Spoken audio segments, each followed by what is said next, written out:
साथियों, कभी कभी जीवन में हमें ऐसे मोड़ मिलते हैं जहां रास्ता साफ दिखना बंद हो जाता है। समाधान जो पहले स्पष्ट था वह धुंधला और उलझा हुआ लगता है। ऐसी स्थिति के लिए गौतम बुद्ध ने अपने शिष्य आनंद को एक घटना के माध्यम से धैर्य का महत्व समझाया था। गौतम बुद्ध और आनंद एक दिन किसी जंगल से गुजर रहे थे। गर्मी और थकान से परेशान होकर बुद्ध को प्यास लगी। बुद्ध ने आनंद से कहा कि पास ही एक झरना है, वहां से पानी ले आए। आनंद झरने के पास पहुंचे, लेकिन वहां की स्थिति कुछ और ही थी। एक बैलगाड़ी झरने से होकर निकली थी, जिससे पानी मटमैला और गंदा हो गया।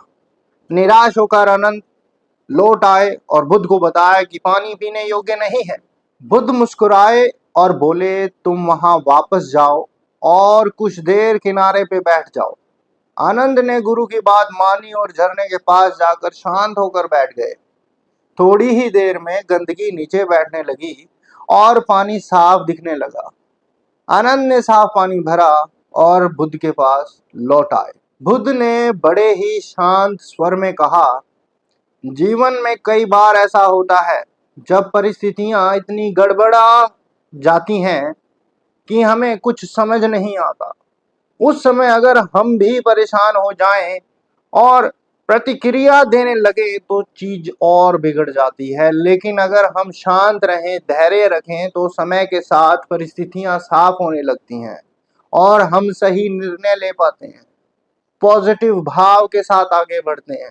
साथियों, ये कथा सिर्फ झरने की कहानी की नहीं, बल्कि हमारे मन की स्थिति का प्रतीक है।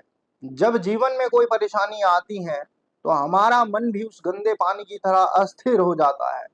चिंता, डर और क्रोध का गुब्बारा हमारे सोचने की शक्ति को धुंधला कर देता है। ऐसे में सबसे बड़ी आवश्यकता होती है हमें धैर्य की। मेडिटेशन और आत्मनिरीक्षण की विधियां हमें यह सिखाती हैं कि विपरीत समय में प्रतिक्रिया देने की बजाय अगर हम सिर्फ रुक जाएं, देखें और धैर्य रखें तो समाधान खुद ब खुद स्पष्ट हो जाता है। गौतम बुद्ध की यही सीख है कि धैर्य एक मानसिक शक्ति है जो समय के साथ स्थिति को बेहतर बना सकती है।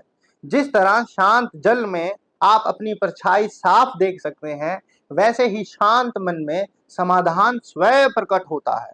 बुरे समय में घबराने की बजाय ठहरना और खुद को संभालना ही बुद्धिमानी है। बुद्ध की ये छोटी सी कथा हमें सिखाती है कि जीवन की सबसे कठिन परिस्थितियां भी धैर्य और शांति से हल की जा सकती हैं, क्योंकि जब मन बैठ जाता है तो समाधान उभर आता है।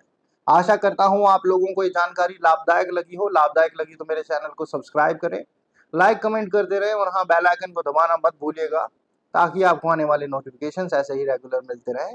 धन्यवाद।